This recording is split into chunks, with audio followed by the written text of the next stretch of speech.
This Side of Paradise by F. Scott Fitzgerald. Book 1, Chapter 3, Part 2. The Devil. Heelys they left at 12 and taxied to Bistolary's. There were Axia Marlowe and Phoebe Column from the Summer Garden Show, Fred Sloane and Amory. The evening was so very young that they felt ridiculous with surplus energy, and burst into the cafe like Dionysian revellers. "Table for 4 in the middle of the floor," yelled Phoebe. "Hurry, old dear, tell 'em we're here." "Tell 'em to play Admiration," shouted Sloane. "You two order. Phoebe and I are going to shake a wicked calf." And they sailed off in the muddled crowd. Axia and Amory, acquaintances of an hour, jostled behind a waiter to a table at a point of vantage. There they took seats and watched. "There's Findle Margetson from New Haven," she cried above the uproar. "'Lo, Findle! Hoo-wee!" "Oh, Axia!" he shouted in salutation. "Come on over to our table." "No," Amory whispered. "Can't do it, Findle. I'm with somebody else. Call me up tomorrow about 1 o'clock." Findle, a nondescript man about Bisty's, answered incoherently and turned back to the brilliant blonde whom he was endeavoring to steer around the room. "There's a natural damn fool," commented Amory. "Oh, he's all right. Here's the old jitney waiter. If you ask me, I want a double daiquiri." "Make it 4." The crowd whirled and changed and shifted. They were mostly from the colleges, with a scattering of the male refuse of Broadway, and women of two types, the higher of which was the chorus girl. On the whole it was a typical crowd, and their party as typical as any. About 3/4 of the whole business was for effect, and therefore harmless, ended at the door of the cafe, soon enough for the 5 o'clock train back to Yale or Princeton. About 1/4 continued on to the dimmer hours, and gathered strange dust from strange places. Their party was scheduled to be one of the harmless kind. Fred Sloane and Phoebe Column were old friends, Axia and Amory new ones. But strange things are prepared even in the dead of night, and the unusual, which lurks least in the cafe, home of the prosaic and inevitable, was preparing to spoil for him the waning romance of Broadway. The way it took was so inexpressibly terrible, so unbelievable, that afterward he never thought of it as experience, but it was a scene from a misty tragedy, played far behind the veil, and that it meant something definite he knew. About 1 o'clock they moved to Maxim's, and two found them in de Vignieres. Sloane had been drinking consecutively and was in a state of unsteady exhilaration, but Amory was quite tiresomely sober. They had run across none of those ancient, corrupt buyers of champagne who usually assisted their New York parties. They were just through dancing and were making their way back to their chairs when Amory became aware that someone at a nearby table was looking at him. He turned and glanced casually.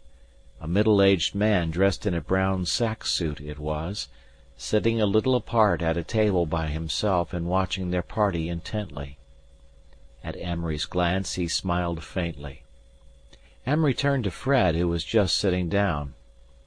"Who's that pale fool watching us?" he complained indignantly. "Where?" cried Sloane. "We'll have him thrown out." He rose to his feet and swayed back and forth, clinging to his chair. "Where is he?" Axia and Phoebe suddenly leaned and whispered to each other across the table, and before Amory realized it they found themselves on their way to the floor. "Where now?" "Up to the flat," suggested Phoebe. "We've got brandy and fizz, and everything's slow down here tonight." Amory considered quickly. He hadn't been drinking, and decided that if he took no more, it would be reasonably discreet for him to trot along in the party.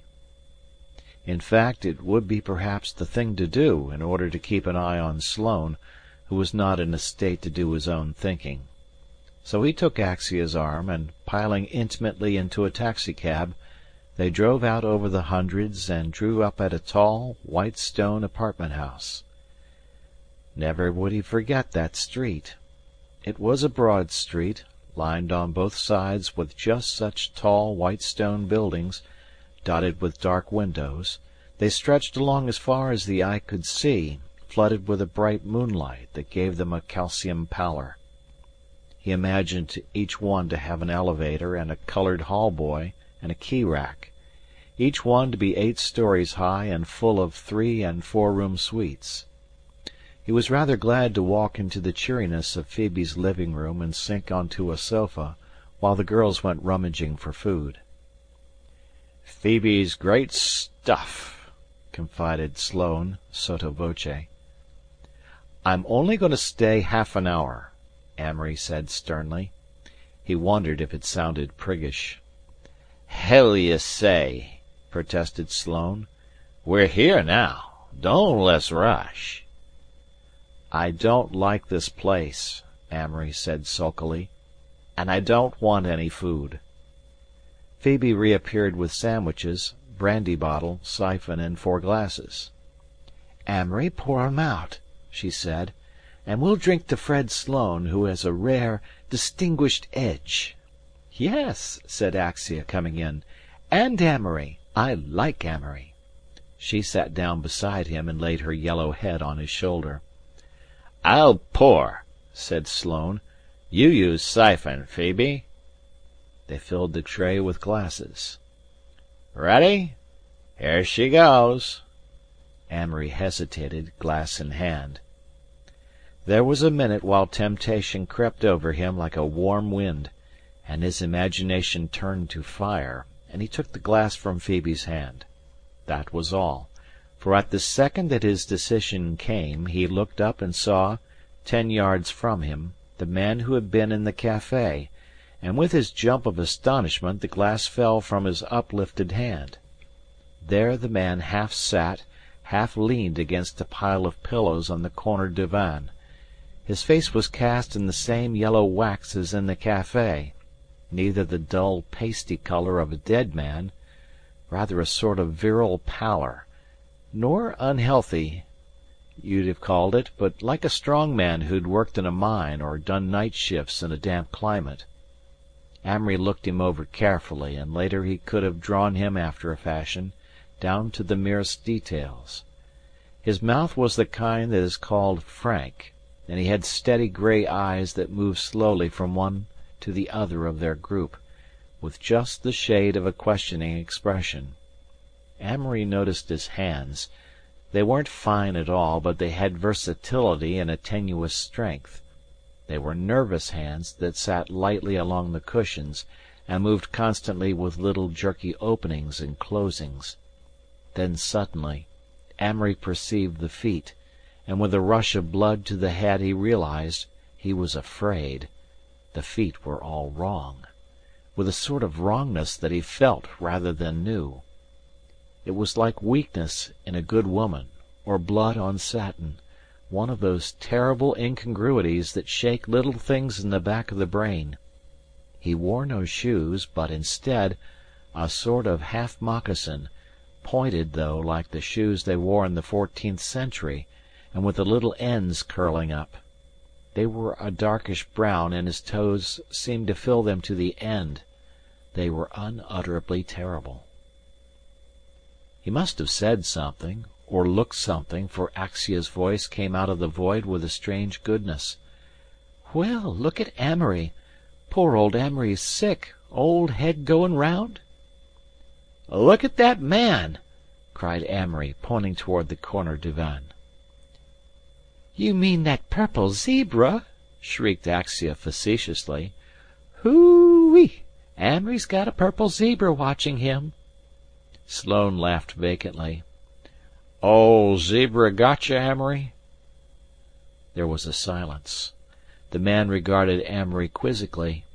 Then the human voices fell faintly on his ear. "Thought you weren't drinking," remarked Axia sardonically, but her voice was good to hear. The whole divan that held the man was alive, alive like heat waves over asphalt, like wriggling worms. "Come back! Come back!" Axia's arm fell on his. "Amory, dear, you aren't going, Amory." He was halfway to the door. "Come on, Amory, stick with us."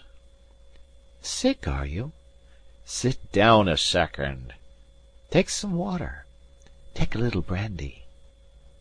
The elevator was close, and the colored boy was half asleep, paled to a livid bronze. Axia's beseeching voice floated down the shaft. Those feet.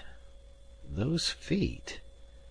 As they settled to the lower floor, the feet came into view in the sickly electric light of the paved hall. In the alley. Down the long street came the moon, and Amory turned his back on it and walked. 10, 15 steps away sounded the footsteps. They were like a slow dripping, with just the slightest insistence in their fall. Amory's shadow lay, perhaps, 10 feet ahead of him, and soft shoes were presumably that far behind.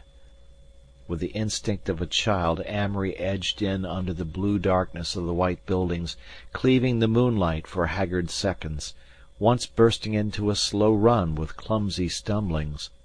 After that he stopped suddenly. He must keep hold, he thought. His lips were dry, and he licked them. If he met anyone good, were there any good people left in the world, or did they all live in white apartment houses now? Was everyone followed in the moonlight? But if he met someone good who'd know what he meant and hear this damned scuffle. Then the scuffling grew suddenly nearer, and a black cloud settled over the moon. When again the pale sheen skimmed the cornices, it was almost beside him, and Amory thought he heard a quiet breathing. Suddenly he realized that the footsteps were not behind, had never been behind. They were ahead, and he was not eluding, but following. He began to run, blindly, his heart knocking heavily, his hands clenched. Far ahead a black dot showed itself, resolved slowly into a human shape. But Amory was beyond that now. He turned off the street and darted into an alley, narrow and dark and smelling of old rottenness. He twisted down a long, sinuous blackness, where the moonlight was shut away except for tiny glints and patches, then suddenly sank panting into a corner by a fence, exhausted. The steps ahead stopped, and he could hear them shift slightly with a continuous motion, like waves around a dock. He put his face in his hands and covered eyes and ears as well as he could.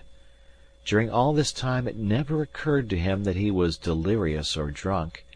He had a sense of reality such as material things could never give him. His intellectual content seemed to submit passively to it, and it fitted like a glove everything that had ever preceded it in his life. It did not muddle him. It was like a problem whose answer he knew on paper, yet whose solution he was unable to grasp. He was far beyond horror. He had sunk through the thin surface of that, now moved in a region where the feet and the fear of white walls were real, living things, things he must accept. Only far inside his soul a little fire leaped and cried that something was pulling him down, trying to get him inside a door and slam it behind him. After that door was slammed there would be only footfalls and white buildings in the moonlight, and perhaps he would be one of the footfalls. During the 5 or 10 minutes he waited in the shadow of the fence there was somehow this fire that was as near as he could name it afterward. He remembered calling aloud, "I want someone stupid! Oh, send someone stupid!" This to the black fence opposite him, in whose shadows the footsteps shuffled. He supposed stupid and good had become somehow intermingled through previous association. When he called thus it was not an act of will at all. Will had turned him away from the moving figure in the street. It was almost instinct that called, just the pile on pile of inherent tradition, or some wild prayer from way over the night. Then something clanged like a low gong struck at a distance, and before his eyes a face flashed over the 2 feet, a face pale and distorted with a sort of infinite evil that twisted it like flame in the wind. But he knew, for the half-second that the gong tanged and hummed, that it was the face of Dick Humbird. Minutes later he sprang to his feet, realizing dimly that there was no more sound and that he was alone in the greying alley. It was cold, and he started on a steady run for the light that showed the street at the other end. At the window. It was late morning when he woke, and found the telephone beside his bed in the hotel tolling frantically, and remembered that he had left word to be called at 11. Sloane was snoring heavily, his clothes in a pile by his bed. They dressed and ate breakfast in silence, and then sauntered out to get some air. Amory's mind was working slowly, trying to assimilate what had happened, and separate from the chaotic imagery that stacked his memory the bare shreds of truth. If the morning had been cold and grey he would have grasped the reins of the past in an instant.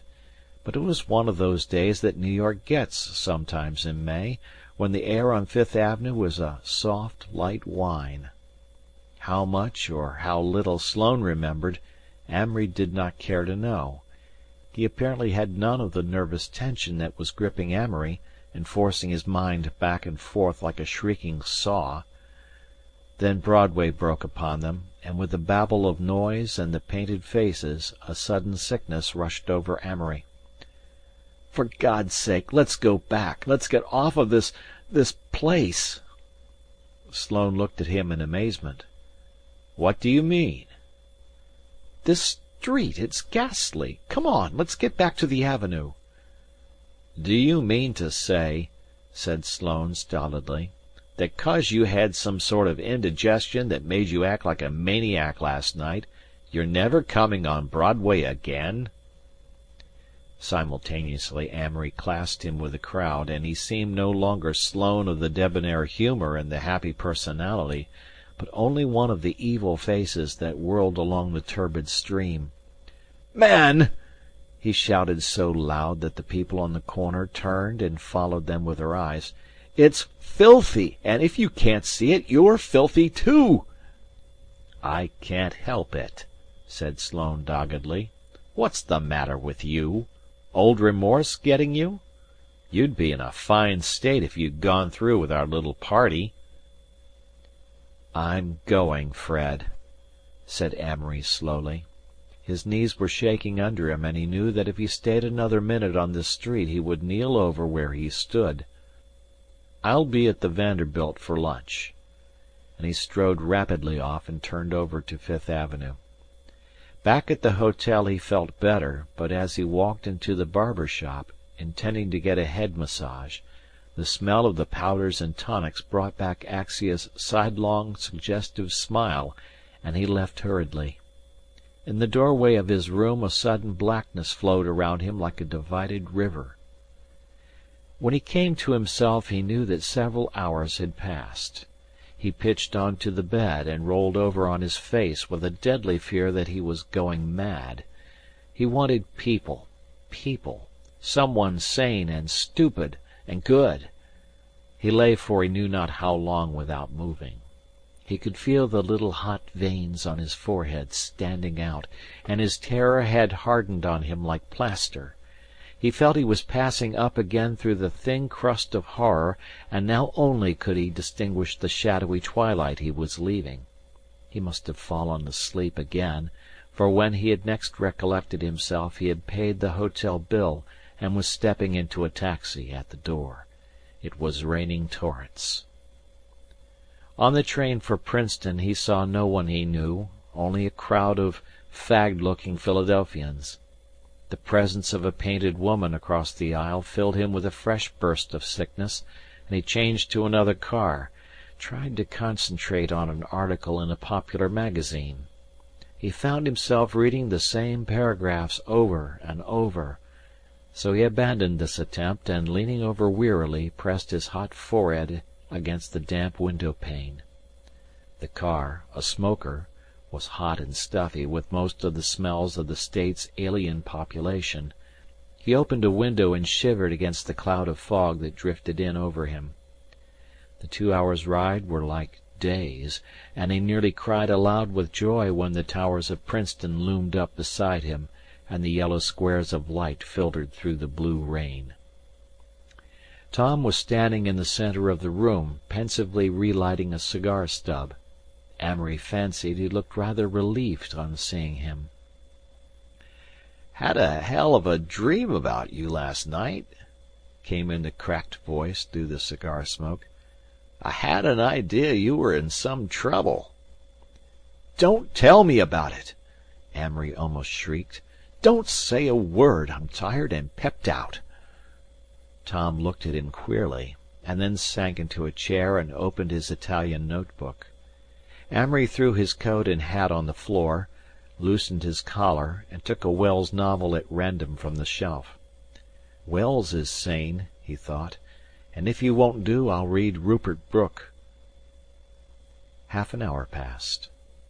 Outside the wind came up, and Amory started as the wet branches moved and clawed with their fingernails at the window-pane.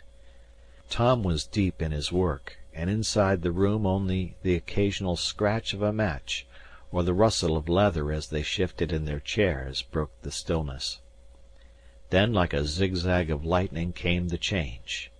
Amory sat bolt upright, frozen cold in his chair. Tom was looking at him with his mouth drooping, eyes fixed. "God help us!" Amory cried. "Oh, my heavens!" shouted Tom. "Look behind!" Quick as a flash Amory whirled around. He saw nothing but the dark window-pane. "It's gone now," came Tom's voice after a second in a still terror. "Something was looking at you." Trembling violently, Amory dropped into his chair again. "I've got to tell you," he said. "I've had one hell of an experience. I think I've seen the devil or something like him. What face did you just see? Or no," he added quickly, "don't tell me." And he gave Tom the story. It was midnight when he finished, and after that, with all lights burning, two sleepy, shivering boys read to each other from The New Machiavelli until dawn came up out of Witherspoon Hall, and the Princetonian fell against the door, and the May birds hailed the sun on last night's rain. End of chapter.